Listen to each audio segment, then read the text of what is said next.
UPSC chairman Manoj Soni తన పదవికి రాజీనామా చేశారు. వ్యక్తిగత కారణాలతో ఈ నిర్ణయం తీసుకున్నట్టు అధికారిక వర్గాలు వెల్లడించాయి. గత ఏడాది ఏప్రిల్ నెలలోనే బాధ్యతలు చేపట్టిన మనోజ్ సోని ఇంకా 5 ఏళ్ల పదవీకాలం ఉండగానే అనూహ్యంగా రాజీనామా చేయడం సంచలనం సృష్టించింది. ప్రొబేషనరీ ఐఏఎస్ అధికారి పూజా ఖేడ్కర్ వివాదం వల్లే ఈ పరిణామాలు చోటు చేసుకున్నాయన్న వార్తలు వస్తున్నాయి.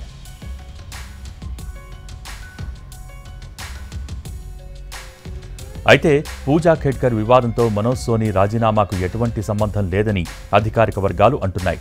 దాదాపు 15 రోజుల క్రితమే ఆయన తన రాజీనామాను రాష్ట్రపతికి పంపారని చెప్తున్నారు.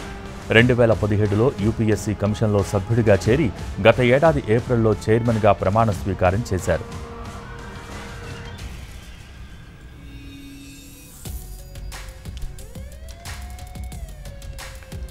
చైర్మన్ పదవి చేపట్టడానికి ఆయన ముందు నుంచి సుముఖంగా లేరని తెలుస్తోంది. తనను ఈ బాధ్యతల నుంచి రిలీవ్ చేయాలని గతంలోనే ఓసారి అభ్యర్థించినట్టు అధికారిక వర్గాలు వెల్లడించాయి. ఇకపై ఆధ్యాత్మిక మార్గంలో ప్రయాణించాలని సోని కోరుకుంటున్నట్టు తెలిపాయి. యూపీఎస్సీ చైర్మన్ పదవికి ముందు ఆయన గుజరాత్లోని డాక్టర్ బాబాసాహెబ్ అంబేద్కర్ ఓపెన్ యూనివర్సిటీలో వరుసగా 2 సార్లు వీసీగా సేవలందించారు.